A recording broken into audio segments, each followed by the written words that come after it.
Today we're at Seaworld San Diego to check on some park updates and see what the deal is with one of the rides being closed for so long, and also get an update on Journey to Atlantis, the brand new revamped version of Journey to Atlantis. There is also a concert tonight, so I'm expecting to get busy here in a couple hours. It's about 3 o'clock, the concert starts at 6, and it's Fat Joe tonight. Check it out, looks like they're preparing for Howl-O-Scream San Diego already. Now this kicks off earlier than it did last year, and that's probably why they have the sign here for SeaWorld's Howl-O-Scream. Definitely makes me excited for spooky season, and I can't wait to see what they do with their revamped mazes, because they are promising to revamp some of the mazes.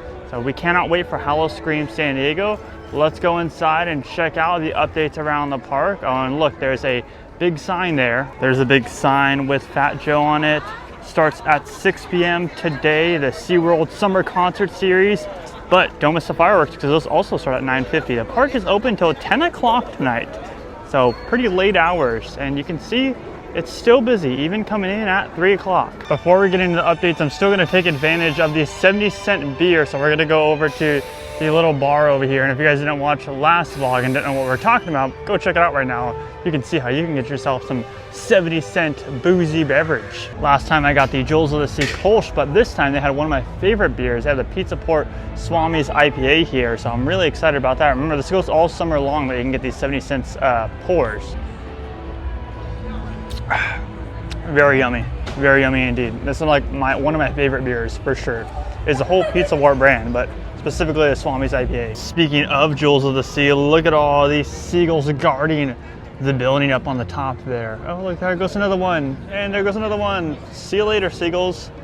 This is all the content you guys come for. Not as big as opening weekend, but definitely a huge line for Jewels of the Sea. It is a Saturday, so take that with a grain of salt as far as the crowds go. I don't think it's like this every single day, but for sure a big line right now on this Saturday. The Saturday of the Fat Joe concert. Now, I may be wrong, but I think that they are preparing Howl-O-Scream very, very early this year, and that's because, like I said, they are planning to revamp a bunch of their stuff, but there's obviously that sign in the front, there's decorations right here, and if we go across the way, there are also some decorations as well.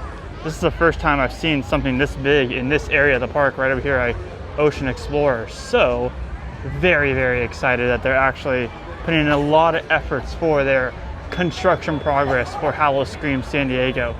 Very exciting stuff nonetheless. Now, before we start our exciting journey here at SeaWorld San Diego, please make sure you subscribe with those bell notifications on, and you leave this video a like if you did enjoy it at the very end, and check out our social content, TikTok and Instagram and X, because we're posting tons of short form content on those pages. So this is new. They have some new marketing efforts for the revamped Journey to Atlantis, right as Electric Eel goes by.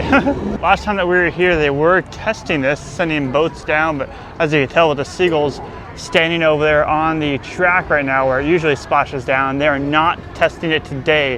However, like I said, there are those new signs, and they do have them over here on the construction wall, whereas last time you cannot go back here for Emperor. It was like cut off before you even got to this construction wall right here. But these are all posted all over the place. An epic new voyage, the mythical Kraken awaits, a full sensory adventure. So those are new to me, at least. They weren't here the last time we were here. And yeah, like I said, no testing going on today. However, it is nice that those signs are up, and that just shows them making more and more progress on this attraction. And there really hasn't been any talk about when the opening date is. There's been a lot of people speculating on when they're going to open this thing up. SeaWorld has just come out and said coming soon. Don't know if there's any issues with the construction progress right now or the maintenance work going on, but I mean, I would assume they'd want to get it open for summertime, you know? I do see like a little, or there's a couple like little projection trusses inside of the queue, because they are going to be changing up the queue quite a bit. So I do see those way off there in the distance, which is exciting because I also did not see those last time. But yeah, right now the seagulls are enjoying peace over here in Atlantis before the Kraken takes over and forces them to leave the water area of the Journey to Atlantis boat ride. Here's another one of those signs right here, going down to Emperor as well. Also says a legendary adventure unleashed. So they're definitely marketing it all over the place. But yeah, that makes me excited, because then that shows like they are really getting prepared to open this within the next month, I would say, at least. But I'll be telling when they actually open it up. Also, I did get kind of like a zoomed up version on my phone of the queue, and it looks like one of those trusses inside there is used for the differential of quick queue and standby. I saw that sign last minute when I was recording that, so that is nice to see as well. But there's another truss in there that looks like it's used for some form of projection or even like a speaker. And we'll go ahead and keep the trend going with Howl Scream construction, because this building is now up once again. This one was used last year for Howl Scream, so this isn't something new like the other one in Ocean Explorer was, but they have already put it up, still over a month away, so they're definitely preparing for Howl Scream a lot earlier this year. I don't want to bore you guys with just talking about Atlantis today, so we'll take one last look at it and head over to another ride closure that closed unexpectedly that is really affecting the rest of the country as well. What are we talking about? We're talking about Arctic Rescue. So yes, the ride that I'm talking about is the brand new roller coaster here, Arctic Rescue. And the reason why this is significant is because all the straddle coasters in the USA, I don't want to say all of them, but most of them that I've seen are also closed right now with no prior announcement. Now we don't know why, but like Dark Coaster over at Busch Gardens Williamsburg, that's closed right now. Obviously Arctic Rescue's closed. There's really been no word out there, at least that I've seen, as far as why they're closed. So I don't want to assume anything bad here, but could this be a maintenance thing? I mean, it could literally be anything, but it is behind construction walls right now, which makes me believe that they needed to change something in the ride systems rather than just doing a yearly annual refurbishment, that they actually needed to get in there and do some construction work on whatever it may be. Like I said, that is just my best guess. There's nothing confirmed. No statement has been put out about the different straddle coasters, but one could assume that with the little construction walls right here, that is kind of what's going on. I don't know. We'll see, because that it's not just an annual refurbishment, because it is closed during the busy summertime, as well as Dark Coaster over at Busch Gardens. That is a very popular attraction, and that one is also closed during the busy summertime. So we'll see what happens with the future of these straddle coasters and when they will open up. Let's keep the trend going with even more Howl Scream construction. Now you may be asking yourself, wait a second, Scott, how do you know that's Howl Scream? Well, they usually utilize this decoration. Sometimes it's used for dolls, sometimes it's used for other things for Howl Scream San Diego, and they have moved it over here. It used to be closer to where the Seasons gift shop is at. Now it's right here in kind of the plaza area of Arctic Rescue. So while we're on the topic of Howl Scream San Diego, like I said, they are having a sinister sale right now where you can save 65% off general admission tickets. It doesn't say when it ends, but this is all to celebrate their 5th anniversary of Howl Scream here in San Diego. And in that press release, they talked about what exactly is going to be coming this year to Howl Scream. They have announced that the popular Monster Stomp show will be returning, and that they're reimagining and revamping 2 of their different haunted houses here. What those are, we don't know, but they are revamping them. So that is exciting that they are changing up stuff, and a brand new scare zone as well. Right over here where this walkway is at is usually where they have the toys, dolls scare zone at. They've had it in the front before, but in the past 2 years, I believe, it has been set up right here. And that big kind of decoration piece was right here on the corner. Maybe they're not going to do it here. I mean, they are promising a new scare zone, so maybe they're giving that one the axe and they're moving whatever new scare zone is over there in the Arctic Rescue Plaza. But yeah, Monster Stomp was here. It's kind of like a Jack the Ripper themed show. Very good show. I think it's probably one of the best that Seaworld has done, especially for Howl Scream, because they've had their different shows here before for that event.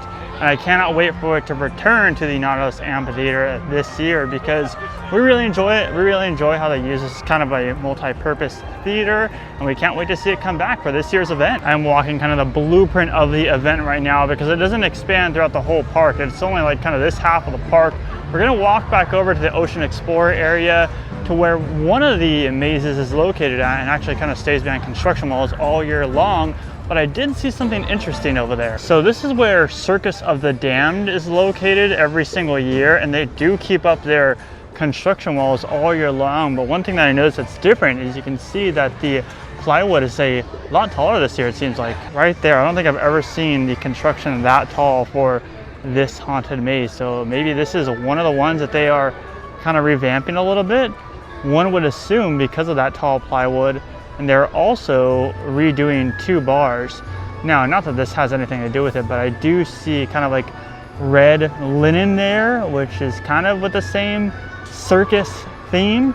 I don't know, this maze it strays away from the circus, more so like a 3D clowns haunted house. So maybe hopefully they're kind of revamping it to be more fitting like a circus, because I'm a big fan of circus haunted houses, but just not when it's more so clowns more than anything, and 3D for that aspect. So maybe this is one that they are changing up. Now right here is what I'm kind of excited about, because they are promising in a press release as well that there will be a brand new reimagined opening ceremony experience, and they're actually setting up a stage here to where you can hide actors right behind that stage.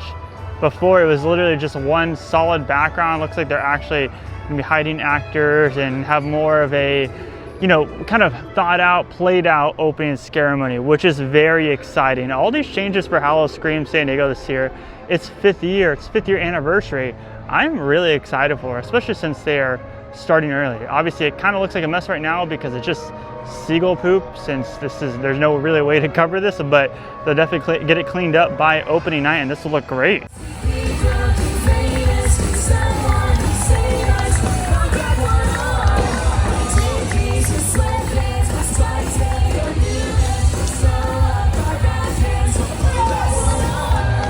I really like when these different parks and stuff tweak different things. Like we just watched the BMX Blast show for the first time this summer.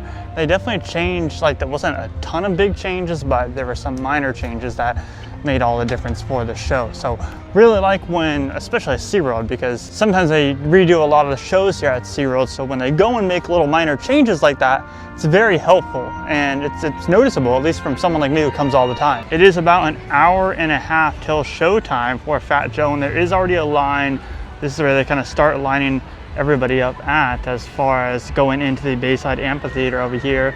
These concerts do get very popular because they are included in general admission. This free summer concert series has been something that Seaworld's been doing for many years now, and it's really cool to see how popular they have gotten over the years. They used to do it in the Nautilus Amphitheater, now they do it here at the Bayside Amphitheater. This park is really starting to fill up, so I feel like that is a good time for me to head on out. And well, everyone, that'll do it for today's visit to the park. If you're new here, please hit that subscribe button with those bell notifications on. And yeah, it was a fun day. Got lots of updates, a lot more updates than I thought we would have gotten today. So it was fun and exciting, Howl-O-Scream stuff and Journey to Atlantis stuff. But yeah, make sure you subscribe to us with those bell notifications on and leave this video a like. It helps out a whole lot. My name is Scott. You've been watching Exploring Attractions. Positivity is key. And most importantly, remember to keep exploring. Peace out, everybody.